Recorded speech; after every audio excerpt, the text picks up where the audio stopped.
Hello everyone, welcome to विश्वास YouTube channel. Friends, ये हमारा डेटा इंटरप्रिटेशन की क्लास 2 है।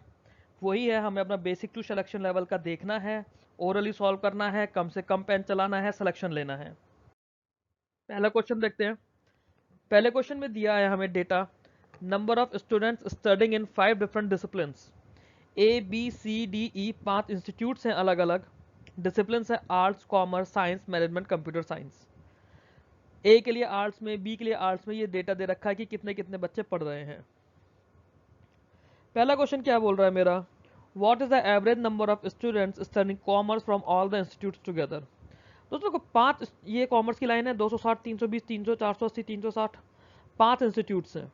मैंने पिछली क्लास में भी आपको बताया था, जब 5 इंस्टीट्यूट्स के लिए हम एवरेज निकाल रहे हैं, हम जीरो काउंट नहीं करेंगे। देखते हैं कितना है, 26 और 32। 26 और 32 का टोटल आप डायरेक्ट कर सकते हो 58। 58 उसके बाद 30, 58 में 30 ऐड करोगे 88। 88 में 48। 48 ऐड करना मुश्किल लग रहा है, 88 में 50 ऐड कर दो 138। 48 50 से 2 कम है, 138 में से 2 कम कर दो 136। 136 में 36 ऐड कर दो 172। ठीक है, ये आ गया 172। 172 इनका टोटल है, हमने जीरो नहीं लिया, डिवाइड बाई 5 करना था टोटल को, तो हम इस 172 को डबल कर देंगे, हमारा एवरेज आ जाएगा। 172 को डबल करोगे 344। पेन नहीं चलाना है, एग्जाम के अंदर भी आपको पेन नहीं चलाना है। बट इसके अलावा जो आपने 172 लिखा है, उसे आप अपने पास कॉमर्स के लिए 172 इतना लिख दो, क्योंकि जो 172 है आपका, ये आपका टोटल निकला है और टोटल में उसके आगे जीरो भी लगा हुआ है, तो टोटल एक कॉमर्स का आपके पास होना चाहिए। अगला क्वेश्चन देखते हैं। सेकंड क्वेश्चन देखते हैं। सेकंड क्वेश्चन में पूछ रहा है, total number of students studying in arts from institute A and be together is approximately what percent. Approximate percentage पूछा है। Total number of students studying computer science in these two students. Arts में कितने बच्चे हैं दोस्तों, 35 और 24, 59। 59 arts में है, मैं जीरो नहीं लिख रहा आगे का। कंप्यूटर साइंस में कितने हैं, 30 और 32, 62, 62। ये मेरे को निकालना है, इसको इंटू 100 करूंगा, मेरा परसेंटेज आ जाएगा। 59 और 62 को परसेंटेज में करूंगा, इंटू 100 करके हो जाएगा ना। अब एक बात बताओ दोस्तों, क्योंकि मेरे को अप्रॉक्सीमेट वैल्यू निकालनी है, ऑप्शंस मेरे थोड़े क्लोजली रिलेटेड भी हैं यहाँ पर, ये चीज़ भी मुझे दिख रहा है, ऑप्शंस मेरे कहीं ना कहीं क्लोजली रिलेटेड हैं। अगर मैं 5900 को 62 से डायरेक्टली डिवाइड कर दूं, मैं डायरेक्ट डिवाइड कर रहा हूँ, 62 को 590 से डिवाइड करूंगा तो सबसे पहले 62 9 आ जाएगा। 62 9 कितना होगा, 9 6 54, 9 2 18, ये हो गया 558। 558 हो गया ना 9 टाइम्स, तो मेरे पास कितना बचा 558। 590 में से 558 माइनस करूंगा 32 आएगा। 32 फिर एक जीरो लगाऊंगा 320 हो जाएगा। 62 5 310 होगा, मतलब 95 पॉइंट समथिंग आएगा। 95 आंसर आ गया। जीरो क्यों नहीं लगाया, क्योंकि अगर 590 और 620 लगाता तो जीरो से जीरो वैसे भी कैंसिल हो जाता, जीरो लगाने की नीड ही नहीं है। अगला सवाल देखते हैं। Number of students studying computer science from institute D is what percent of the total number of students studying all the disciplines together from the same institute। अब ये बताना है मुझे, डी के कंप्यूटर साइंस के बच्चे डी के total से का कितना परसेंटेज है। ठीक है, डी का टोटल कितना है, 44 और 48। 44 और 48 होता है 92। 92 और 42, 92 और 42 होता है 134। दोस्तों ये कैलकुलेशन आपको ओरली करनी है ना, मुंह से करनी है, फिर भी आपको लग रहा है तो इस तीन में देखो 40 40 40 कॉमन है, 120 हो गया। 120 के बाद मतलब 1200 हो गया ना यहाँ पे। अभी मैं जीरो की बात नहीं कर रहा हूँ, लास्ट का जीरो काउंट ही नहीं कर रहा हूँ। 44 48 42 मान रहा हूँ मैं से। 40 40 40 तीनों को कॉमन हो गया 120, फिर 4 और 8 12 और 2 14, 120 में 14 ऐड करा 134। 134 में 12 ऐड करा आपने और एक 34 ऐड करा, तो 34 ऐड कर दो 168 हो गया। 168 में 12 ऐड कर दो तो आपका हो जाएगा 180। टोटल हो गया मेरे पास 180 और 180 का एक और जीरो। और मेरे को क्या करना है, परसेंटेज निकालना है कंप्यूटर साइंस का। कंप्यूटर साइंस का मेरे पास कितना है, डी का 340, और परसेंटेज निकालने के लिए जब मैं इसको 100 से मल्टीप्लाई करूंगा तो जीरो से जीरो खत्म, यही रहेगा, जीरो से जीरो खत्म। 18 से मैं 340 को डायरेक्ट करने की कोशिश करूंगा, जब मैं करूंगा तो 18 बन 18 हो जाएगा सबसे पहले।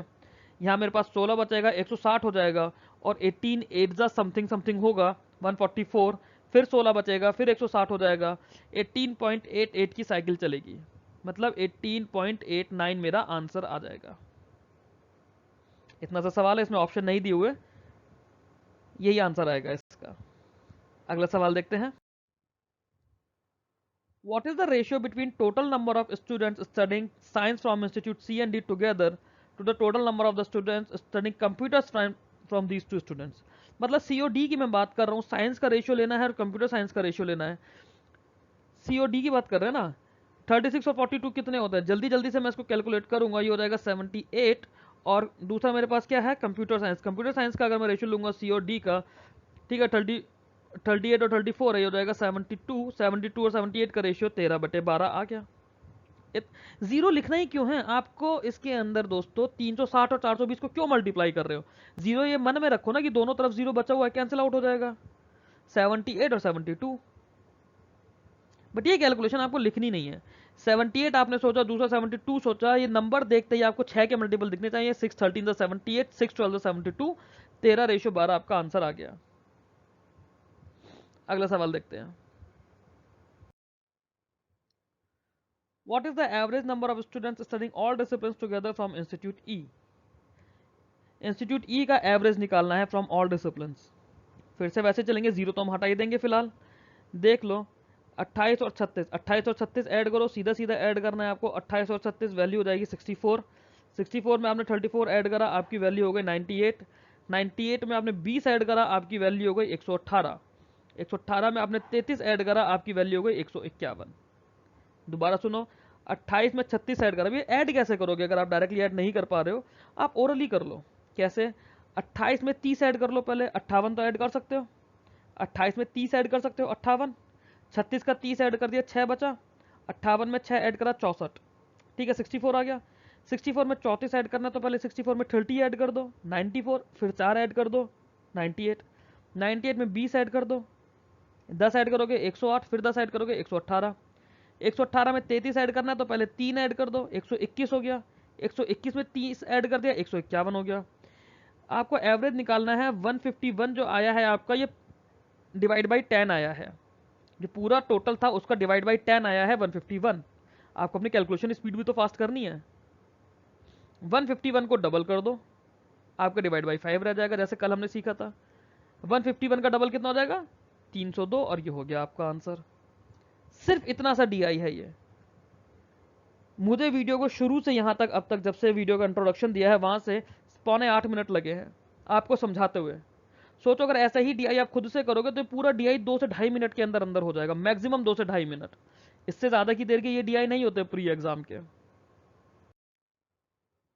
अब आया है फ्रेंड्स हमारे पास इस डीआई में लाइन ग्राफ। इसके अंदर पॉपुलेशन दी हुई है 2 स्टेट्स की, मिलियंस ओवर द ईयर 2003 से लेकर 2008 तक। ठीक है, ये जो ब्लू लाइन है, ब्लू लाइन स्टेट ए है, रेड लाइन स्टेट बी है। ठीक है, देखते हैं। For state B, percent rise in population from previous year was the highest in which of the following year? ये बड़ा मजेदार सवाल है। स्टेट बी के लिए कौन से ईयर, 2 कॉन्सिक्यूटिव ईयर का पिछले साल के मुकाबले परसेंटेज इन पॉपुलेशन राइज सबसे ज्यादा है? ओरली आप इसे देख सकते हो। 2003 से 2004 गए, वैल्यू कितनी हुई? 20 से बढ़ के 30 हुई, मतलब 50% का राइज हुआ।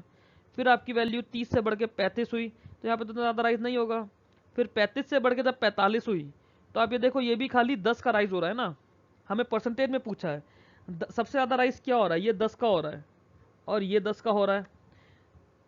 यही तो हो रहा है बी के लिए। बी मेरे पास स्टेट बी ये है ना, रेड वाला स्टेट बी, ये मेरे पास 10% का मतलब 10 मिलियन का राइज हो रहा है। यहाँ पे 10 मिलियन का राइज हो रहा है, तो सबसे ज़्यादा राइज या तो ये है या ये है। परसेंटेज में देखूंगा, ये 10 मिलियन का राइज हो रहा है 20 पर, ये वाला 10 मिलियन का राइज हो रहा है 35 पर, तो ये तो मेरा 50% राइज हो गया। ये मेरा अप्रॉक्सीमेटली 30% के करीब है। तो 50% का राइज मेरा मैक्सिमम हुआ। कौन से साल के लिए? 2004 के लिए, क्योंकि प्रीवियस ईयर के कंपेरेटिवली पूछा है, तो 2004 मेरा इसका आंसर आ जाएगा। Answer is 2004। अगला सवाल देखते हैं। एवरेज पॉपुलेशन स्टेट बी की for all the years together, millions में ही रहेगी, तो मिलियंस में तो हमें दिया ही हुआ है, तो जो नंबर्स हैं हमें बस उसका एवरेज निकाल देना। इन नंबर्स का एवरेज क्या है हमारा, देखते हैं। 20 और 30 50, 50 और 35 85, 85 और 45, पहले 5 ऐड कर दो 90 हो गया, फिर 40 ऐड कर दो 130 हो गया। 130 और 45, ये 45 ही रहेगा। 130 और 45 175, 175 में 5 ऐड करो 225, ये आपका 225 हो गया। कितने साल के लिए हुआ ये 225? क्योंकि यहाँ मेरे 5 साल वाली साइकिल नहीं है। एक 225 को अगर आप देखोगे तो 1 2 3 4 5 6, 6 साल में हुआ है 225। तो मैं क्या करूंगा, मैं यहाँ पे 225 को 6 से डिवाइड कर दूंगा। अब एक चीज देखो दोस्तों, 225 को 6 से मैं डिवाइड करूंगा, मेरे पास डायरेक्ट तो डिविजन होगा नहीं, जो भी कुछ होगा डेसिमल्स में आएगा। तो मैं कर सकता हूँ 6 3 18। अब 225 तो लिखना पड़ जाएगा ना मुझे, बट ये याद रखना कि 225 आपका बी का टोटल है, ये याद रखना। आगे हो सकता है किसी क्वेश्चन में जरूरत पड़ जाए एग्जाम में।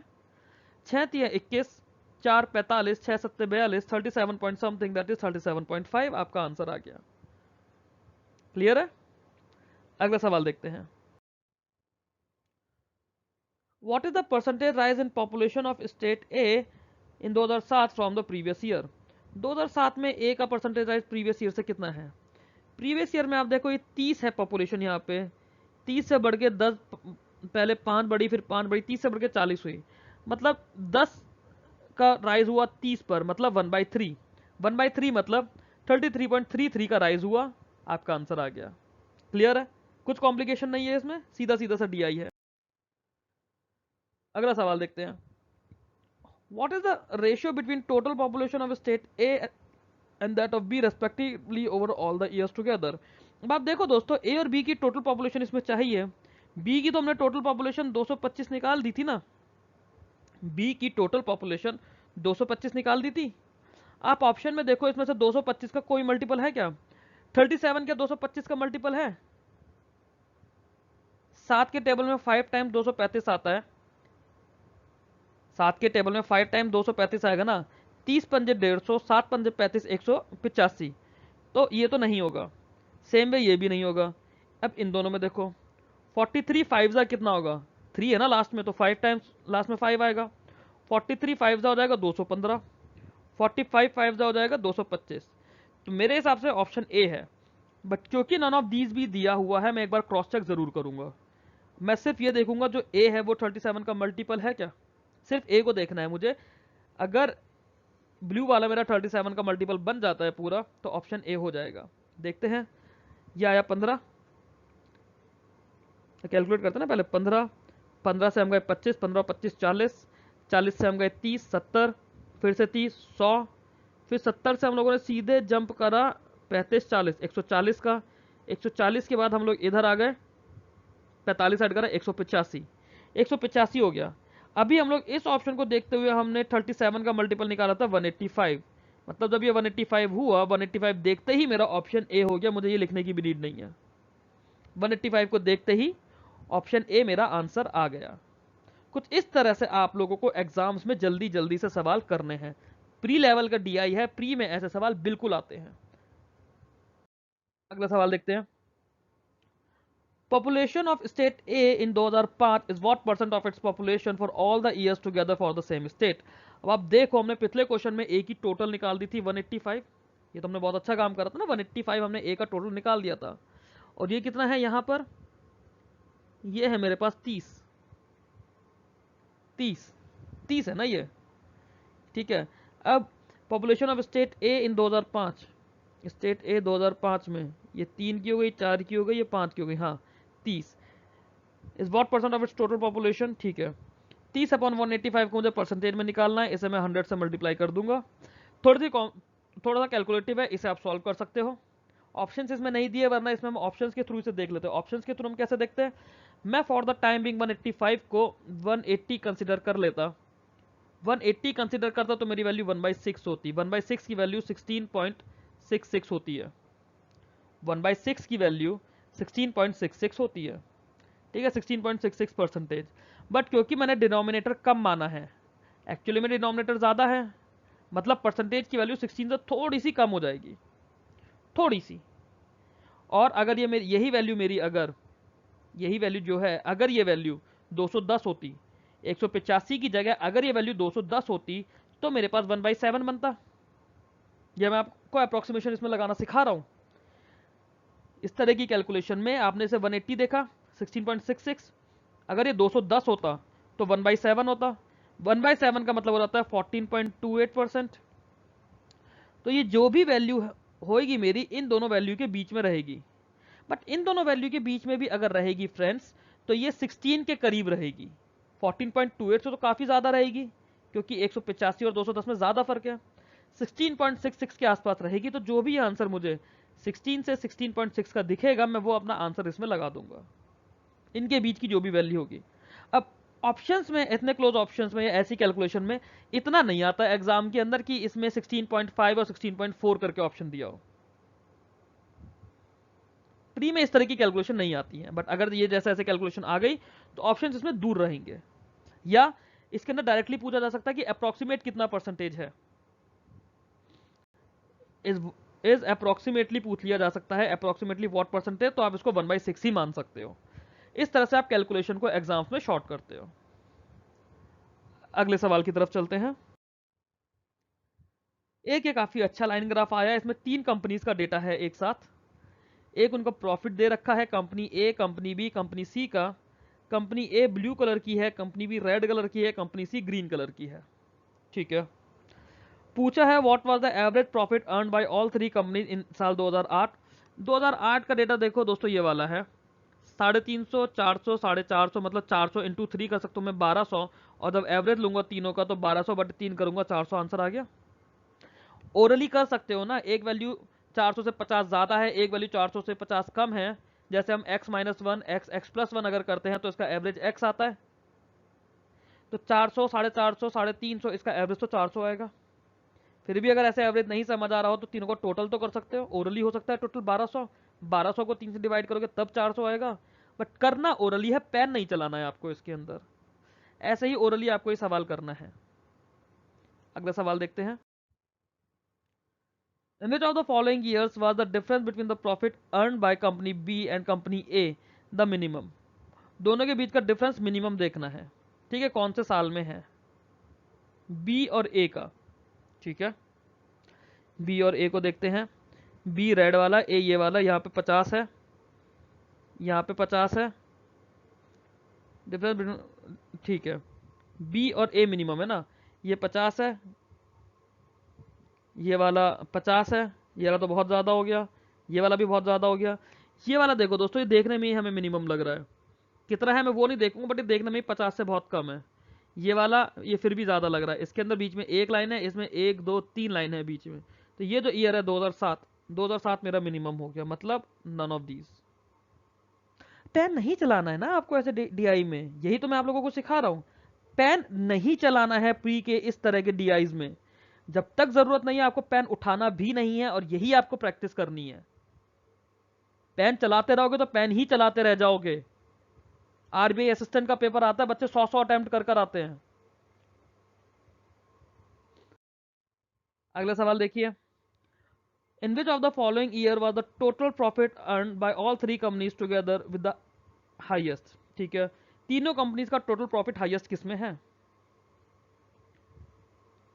अब देखो दोस्तों, जहां पे तीनों ही वैल्यू सबसे ज्यादा हो, मेरे को देखने में ही ये लग रहा है 2009। मैं आपको और क्या बोलूं, क्योंकि देखो सी की सबसे ज्यादा वैल्यू 400 यहाँ पर है, यहाँ पर भी 400 है, यहाँ पर भी 400 है। यहाँ पे सी की वैल्यू 450 हो गई। ठीक है, बट अगर सी 450 है तो बी और ए यहाँ पर है, यहाँ पे बी और ए दोनों ही 400 से ऊपर है। बी की वैल्यू 450 से ज़्यादा यहाँ पर है। आप ये देखो ना कहाँ पे किसकी वैल्यू ज़्यादा दिख रही है। यहाँ पे ए बी सी की वैल्यू सबसे ज़्यादा है, ए की मैक्सिमम वैल्यू, बी की मैक्सिमम वैल्यू, सी की वैल्यू 400। यहाँ पे उनकी वैल्यू में बहुत ज़्यादा डिफरेंस है। यहाँ पर तो खैर कम है ही है, ये भी काफ़ी ज़्यादा कम है, ये भी काफ़ी ज़्यादा कम है। तो बाय डिफ़ॉल्ट आंसर इज 2009। ये आपको देखने में ही पता चलना चाहिए कि ये आपका मैक्सिमम है। कितना है ये नहीं पूछा कि आप कैलकुलेट करने लग जाओ हर साल का। हर साल का जो कैलकुलेट कर रहा है वो इंसान गधा है। इंडस्ट्री में गधों की जरूरत नहीं है, ज्यादा काम है, वर्कलोड बहुत ज्यादा है आपके पास बैंकिंग इंडस्ट्री में, फाइनेंशियल सेक्टर में। तो आपको उतना एक्टिव होना पड़ेगा, आपको ग्राफ देखकर प्रेजेंटेशन देनी पड़ेगी, ग्राफ देख के समझना पड़ेगा क्या हो रहा है। इस ग्राफ में आप क्या देख रहे हो, अगर आप इस ग्राफ की ढंग से एनालिसिस करो, आप ये देखो कि सी का जो एवरेज प्रॉफिट चल रहा है वो 400 के आसपास चल रहा है। 400, 350, 400, 300, फिर ये 450, फिर ये 350, फिर 400, तो एवरेज प्रॉफिट सी का 400 के आसपास चल रहा है। सी अपनी जगह कंसिस्टेंट चल रहा है।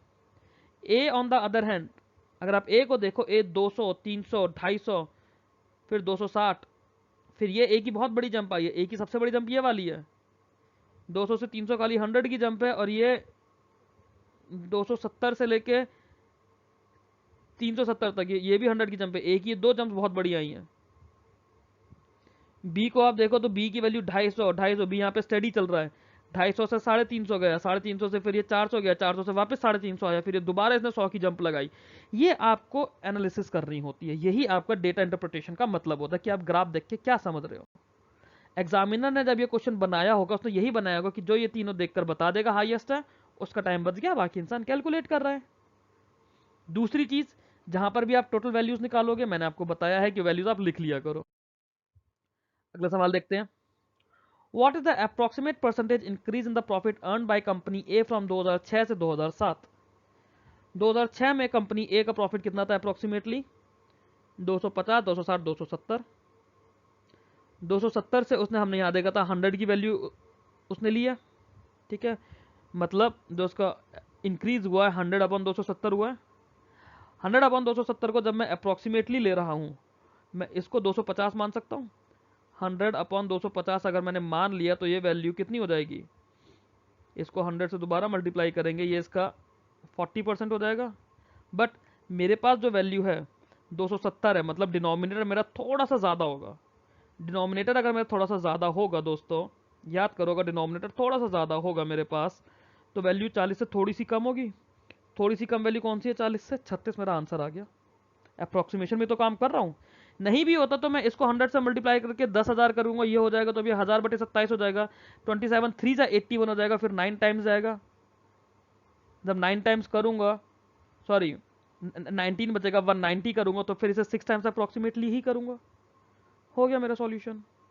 27 6 जा 182 होता है, सॉरी 162 होता है। क्लियर हो गया, मेरा आंसर आ गया 36। इसके अलावा कुछ और करने की नीड है? बिल्कुल नहीं है। टाइम क्यों वेस्ट करना है आप लोगों को इतना? एग्जाम निकालो, लाइफ एंजॉय करो।